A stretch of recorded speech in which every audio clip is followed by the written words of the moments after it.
Radio Kédougou, le journal avec Sotelma Malitel. Bonsoir à tous, merci de nous rejoindre sur la 101.2. Bienvenue dans ce journal. Les titres. Le Conseil national de sécurité alimentaire a tenu sa 12e session ce matin. Il a été ressorti que 280 000 personnes au Mali ont été identifiées en déficit alimentaire. Après une semaine de caravane dans le cercle de Gundam avec comme thème le vivre ensemble, les différentes communautés qui ont pris part à la caravane ont décidé de s'unir afin d'accélérer le retour des personnes déplacées et réfugiées au Bécaye. L'actualité, c'est aussi à l'étranger. Le président guinéen Alpha Condé a rejeté tout changement de date de l'élection présidentielle après un entretien hier avec le président François Hollande. Cette modification du calendrier électoral renvoie les élections locales à 2016 après la présidentielle fixée à octobre 2015. Voici donc pour vous les titres. Les détails dans un instant avec Mariam Kouyati.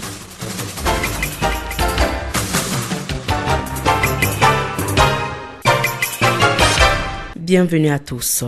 280 000 personnes au Mali ont été identifiées en déficit alimentaire.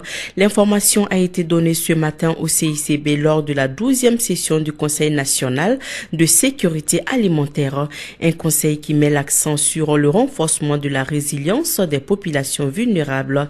Il regroupe également l'ensemble des gouvernements du Mali, tous les acteurs agricoles et la société civile afin d'adopter le plan national de réponse 2015. Cette 12e session était présidée par le ministre du Développement rural, Dr Boukari. Le point avec Fanta Adiakiti.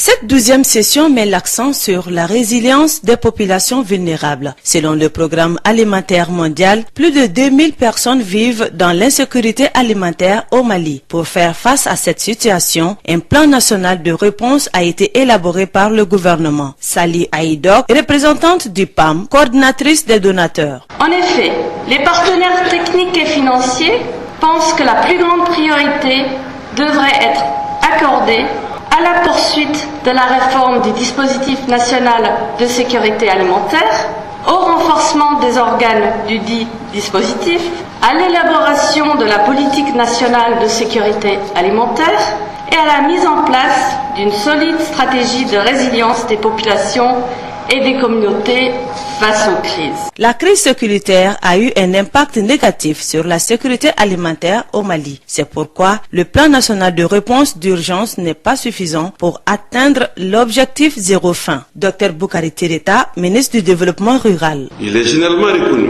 que pour qu'un individu soit en situation de sécurité alimentaire, il faut la réunion d'un certain nombre de conditions, à savoir la disponibilité, l'accessibilité, la stabilité et l'utilisation rationnelle.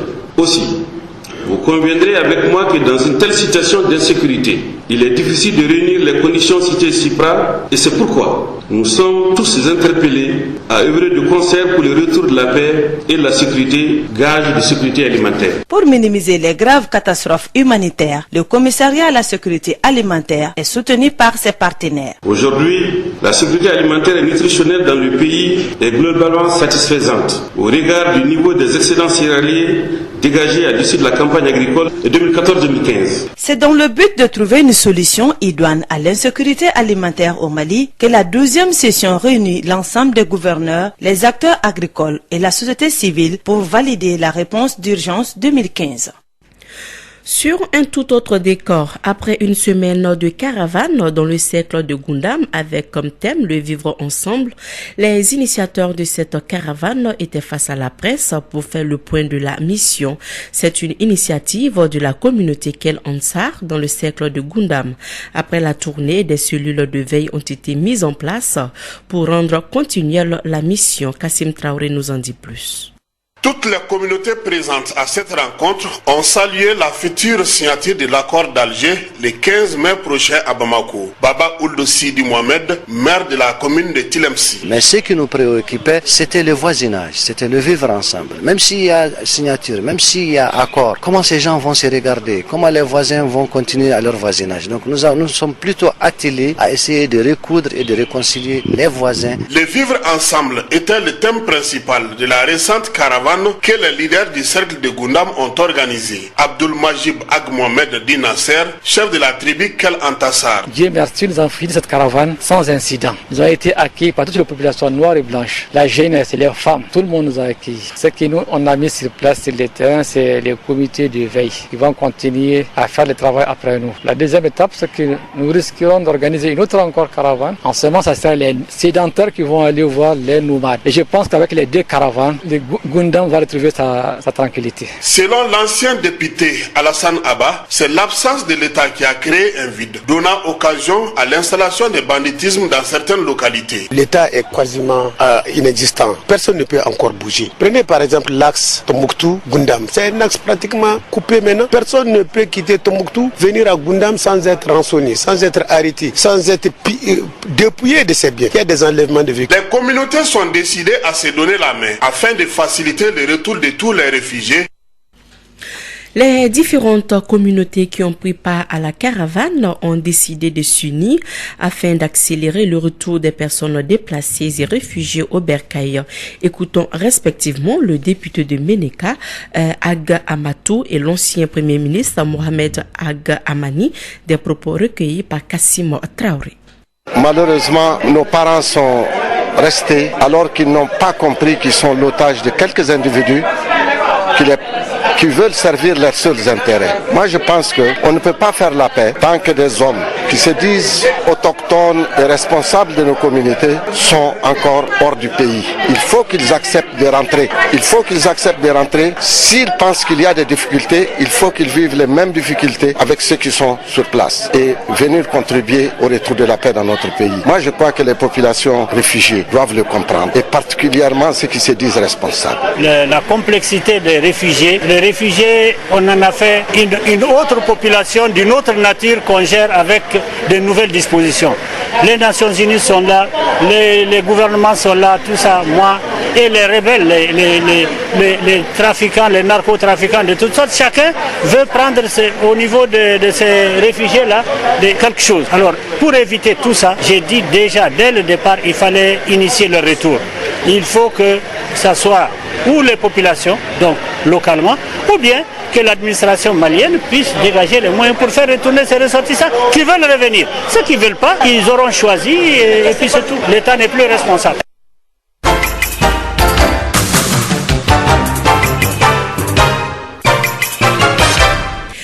Parlons à présent des drames de la migration qui sont au cœur des débats aujourd'hui à Bamako.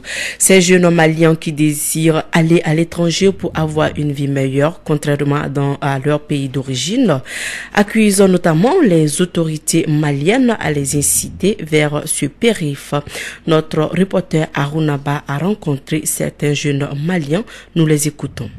Mais on dit qu'il n'y a pas de travail, il y a du travail. Parce que les vieux qui doivent aller en retraite ne veulent pas aller. Il a déjà 60 ans, 65 ans, il doit partir en retraite. Ok, les jeunes diplômés sont en ville, il faut rien. Donc, ils sont obligés d'aller à l'extérieur pour satisfaire leurs besoins. Bon, en partant là-bas, il y a certains qui vont mourir sur la route. Ou bien, on demande à l'État de faire tout pour que les jeunes diplômés puissent avoir du travail au Mali, et puis ça ira. Ce que je pense quand même, c'est qu'il n'y a pas de travail ici au Mali. S'il y a le travail, il n'y a pas d'argent. Bon, on va à l'immigrer pour avoir de l'argent, pour satisfaire à nos besoins et satisfaire les besoins familiales aussi. Ce qui pousse les jeunes d'aller en étranger ou se tuer dans le fleuve, parce qu'il n'y a pas de travail ici. Des vieux ici qui travaillent, qui ne veulent même pas aller en retraite. Nous les jeunes, on est là, on n'a pas de travail. On sort le matin, s'assoit à la porte, boire le tuer seulement. À part ça, il n'y a rien ici. Pas de travail chez nous ici au Mali. Donc c'est ce qui pousse toutes les jeunes à aller à l'aventure. Parce que va faut barate malaya or que den e buka ta aventure ba buka ta munay mo buka ta barani ni l'aventure ba vraiment ni famo mala je si tu es là, tu n'as rien, tu ne travailles pas, tu vas devenir un chômeur, un voleur, un brigand, c'est pas la je crois que c'est pas la peine moi. Il faut que les vieux sachent que quand ils ont arrivé à leur retraite, ils n'ont qu'à se débarrasser complètement du travail. La politique nationale de migration a été élaborée pour répondre essentiellement à l'investissement de la diaspora, mais aussi lutter contre la migration irrégulière par le biais du projet de développement. Cette migration ne va pas sans conséquences. Broulaye Keïta nous parle ici de la politique nationale de migration et des inconvénients de la migration irrégulière. Il est au micro d'Aminata Diallo.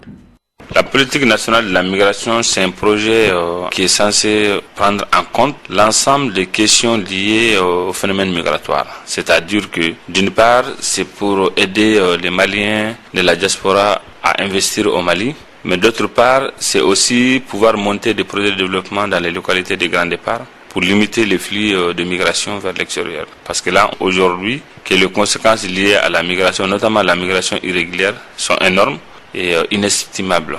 Les inconvénients aujourd'hui, la première des choses, c'est qui est connu de tout le monde, c'est ces drames à longueur de journée. Des milliers de gens, des centaines de personnes qui meurent dans la Méditerranée. Depuis la semaine dernière, au moins en une semaine, il y a plus de 2 milliers de personnes décédées dans la Méditerranée, sans compter les traumatismes et les maladies que les gens pourront attraper pendant le parcours migratoire. Elles sont énormes. Au-delà de ça, c'est des conséquences terribles dans les localités de départ, mais aussi pour les migrants eux-mêmes. Mais c'est souvent l'ensemble de la famille même du migrant qui est affecté par les conséquences de la migration irrégulière.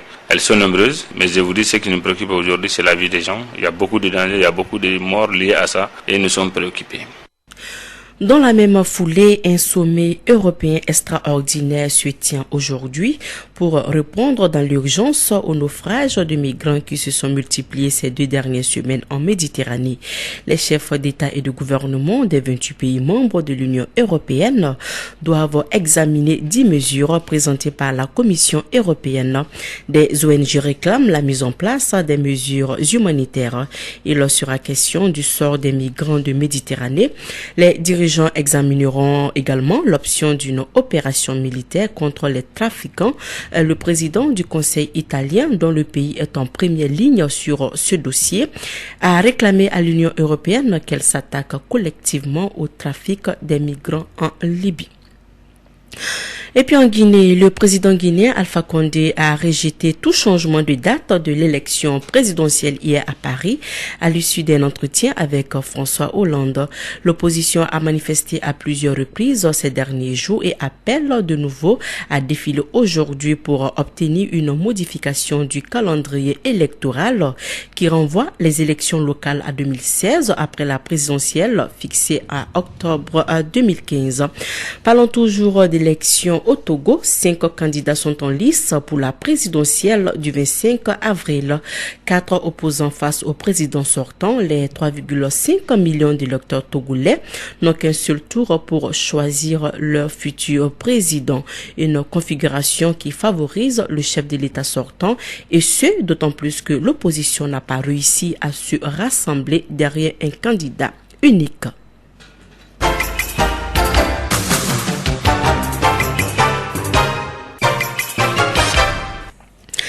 Retour à l'actualité nationale. En cette période de grande chaleur, la vente de la glace est devenue une activité très lucrative à Bamako et plusieurs femmes en ont fait actuellement le gagne-pain.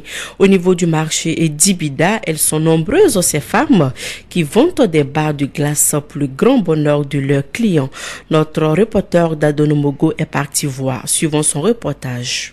Le mois d'avril est là. Inutile de dire qu'en ce moment, c'est la grande chaleur au Mali. Pour ce faire, les rafraîchissements sont beaucoup demandés par les gens. Ici, au marché d'Ibida, ces femmes vendent des barres de glace au grand bonheur de leurs clients. Même si cette année, le marché reste un peu timide. Abibatou Kone, revendeuse de glace. Actuellement, les gens ne bousculent pas comme cela malgré la chaleur. Selon Abibatou Kone, la barre de glace se fait marchander en fonction de la chaleur. Mais cependant, les prix varient entre 750 à 1500 francs CFA l'unité et elles sont achetées pour diverses raisons. En cette période de chaleur, la barre de glace n'a pas de prix fixe. On dispute le prix avec les clients qui sont les restaurateurs, les boulangers, etc.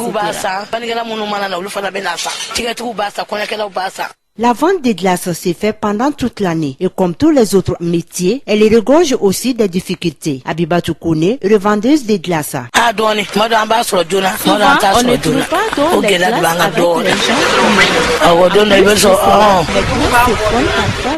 Ce qui est sûr, selon les médecins, en cette période de chaleur, il est tout de même conseillé de boire beaucoup d'eau, qu'elle soit fraîche ou pas, pour ne pas se déshydrater.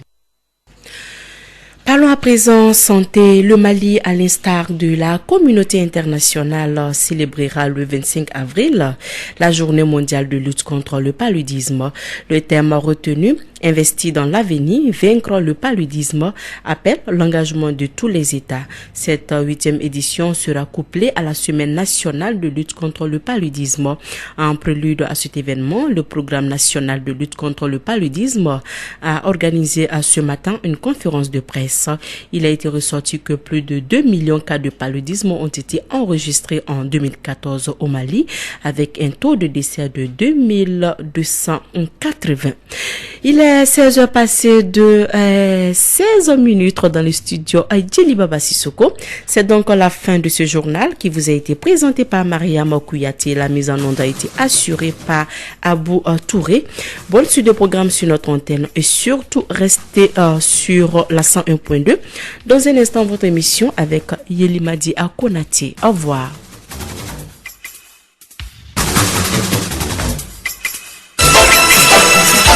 Radio Kédou, le journal.